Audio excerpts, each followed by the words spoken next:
I've had a really hard time figuring this video out. What do I say and what is the story? When I make a video, it's always about the story first, and usually that story is about the development of the game or some interesting psychological aspect of a genre, something like that. With Startopia, there's no deep story behind the game's development, nor is there a really fascinating story about the developer, and yet I still want to make a video about Startopia. It was around this time that I realized I do have a story to tell. Let's just start at the beginning. Startopia's history starts with Bullfrog, the video game company headed by Peter Molyneux and which produced games like Populous. Bullfrog was so successful that they sold to EA for many millions of dollars, and Bullfrog itself would go on to be one of the first studios shown on those notorious images of studios that EA shut down.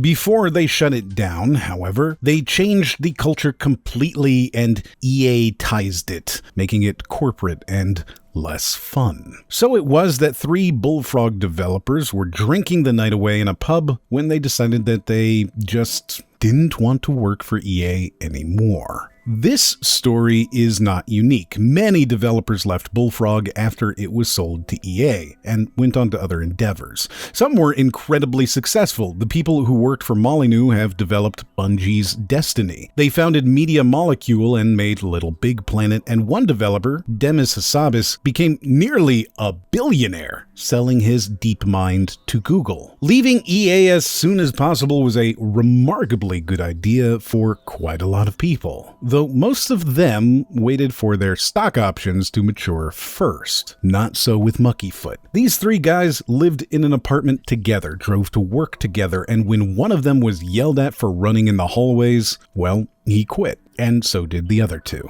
Muckyfoot produced 3 games: Urban Chaos, Blade 2, and Startopia. You're completely forgiven if you've never heard of any of them. None of them sold well, and with the exception of Startopia, most of the people who played them don't even really remember them. Urban Chaos is a game about being a cop in what can ironically best be described as a GTA clone. Blade 2 is a schlocky licensed game made to pay the bills, and Startopia, well, how to even describe it? It's Two Point Hospital or Theme Hospital in space, if it were written by Douglas Adams, the author of Hitchhiker's Guide to the Galaxy. A management simulator where the goal is to manage an entire space station in a hands-off kind of way, built with an inherent sense of comedy and absurdity. Two Point Hospital, by the way, was actually later built by the director of Startopia, so I think that's an even more apt description. The problem with describing this game comes from the fact that it's good. I wouldn't call it particularly great, as it can be buggy and restrictive, and today, of course,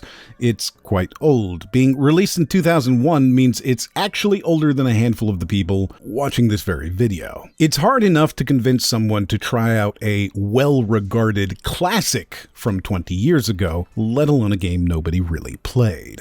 There's been attempts to revive Startopia. It was released on GOG in a Windows 7 friendly version. It was released on Steam in a not friendly version, and that's pretty much where it would lie. I've stared at this very script for literal months, unsure what to even say. It doesn't deserve a love letter exactly. It's still a game you can buy for a few dollars. But at the same time, it doesn't feel like a raw review really does it any justice.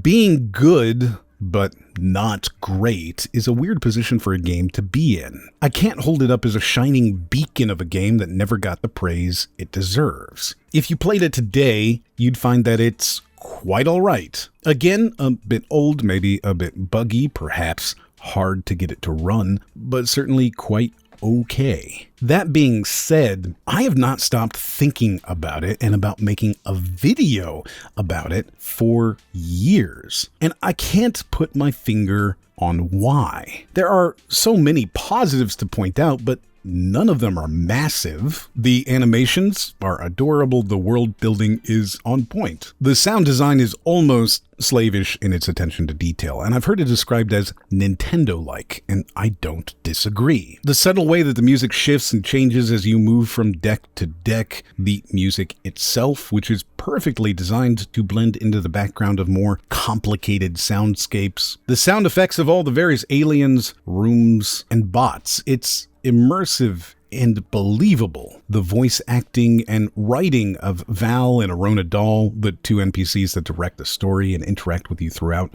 are wonderfully done and incredibly competent. Everything is incredibly competent. There's even a competitive multiplayer component with a unique twist. A space station is 3 floors: engineering, pleasure deck, and biodeck. The biodeck is a mini-game all to itself, with the ability to landscape, change humidity, change temperatures, and hire workers who manage crops that can be used as food or luxury items, medical supplies, and more. The pleasure deck is hotels, love chairs, dance clubs. And engineering is where the sleeping berths are, the showers, the recycling, and storage. The station itself is a giant donut, and you are one segment of this donut. With enough energy, you can open a new segment floor by floor to eventually encompass the entire station. In multiplayer, you are equally spread out and you can expand at your own pace. Should you eventually meet, you can hack the doors open and attempt to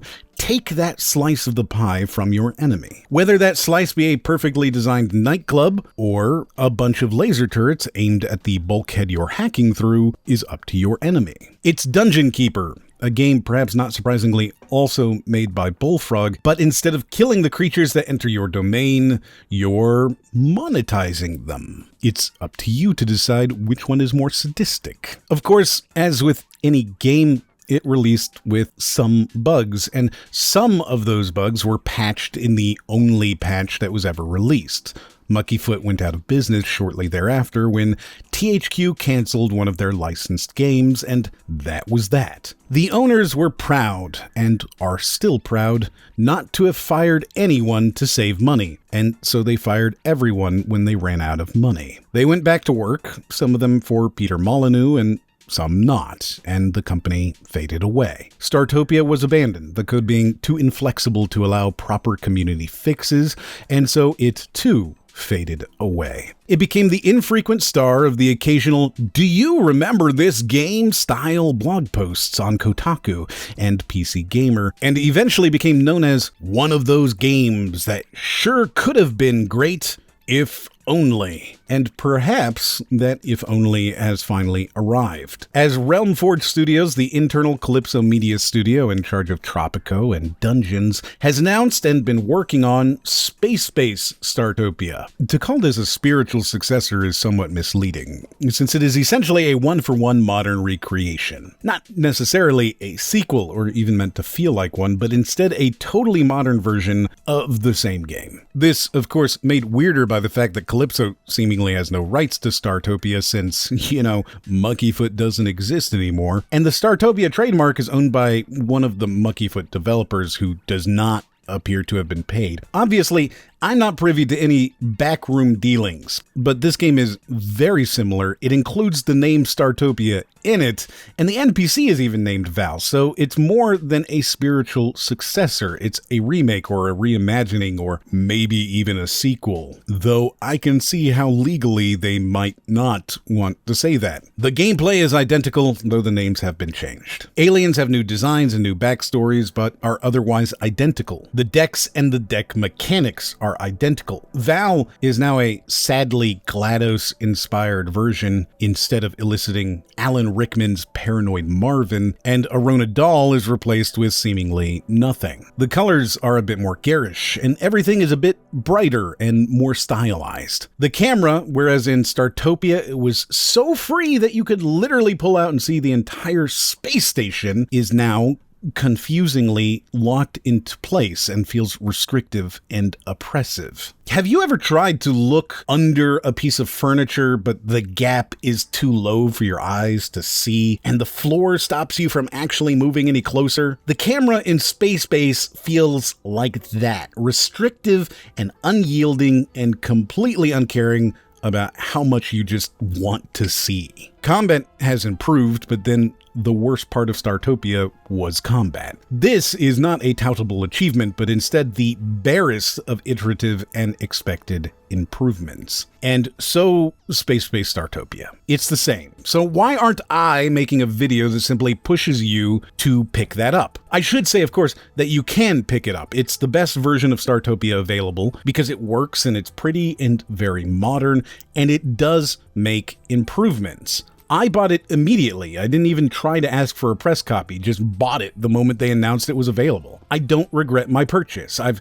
sunk some hours into it, and once it's released in 2021, I expect to sink even more hours into it. And you can even pick it up on my Nexus, where I get a portion of the proceeds. But it still doesn't answer the question for me of why I even like this game to the point that I wanted to make this video. I didn't come away from Space Base Startopia thinking, oh man, that's it, that's the answer, that's why I've got to talk about it. So I thought for a while about what I remember from Startopia, what it is that makes me want to tell you about it. It's not the nostalgia of the game, or the sounds, or the music, or the artwork, or even the still intoxicating feeling of seeing the next segment of the space station, of seeing a completely clean, curved piece of metal and turning that into a thriving community space. Instead, the thing I always remember is a mission, the fourth mission in the game, where you run a penal colony on a space station. Your job is to take prisoners into cells and rehabilitate them, while also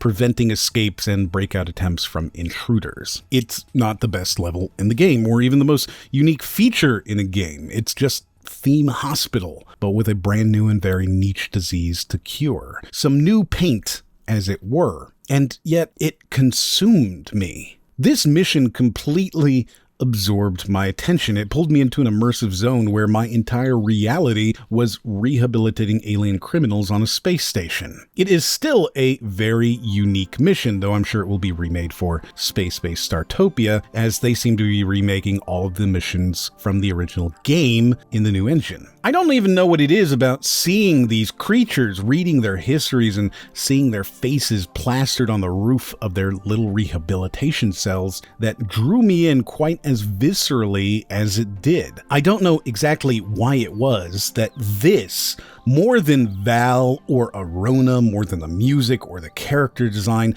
I can't say why this is the thing that I want to share the most. This is the thing that made me buy Space Base Startopia. Not even a weird nostalgia for the gameplay or some memory of a zoomed out space station, but a prison level. That's like remembering a game for the water level. Yet, that is what I remember the most. And it was so strong that I not only bought the new game, but also made a video to talk about it. The super critical sense of great that lies underneath all of the good and even the bad that the original game really was. I'd love to know if there's a game that you desperately wish to share, but you're not certain why. Startopia is that for me. I really can't say there's any single thing that demands your attention, though I think it's a very competent game worth playing, and I have very high hopes for Space Base Startopia. However, if you ask me to tell you why I like it so much, I can only vaguely wave my hands at the prison level. And that's probably not too likely to convince someone who isn't already at least a little interested. If you'd like to watch another video, here's one, and as always, I'll see you on the next one.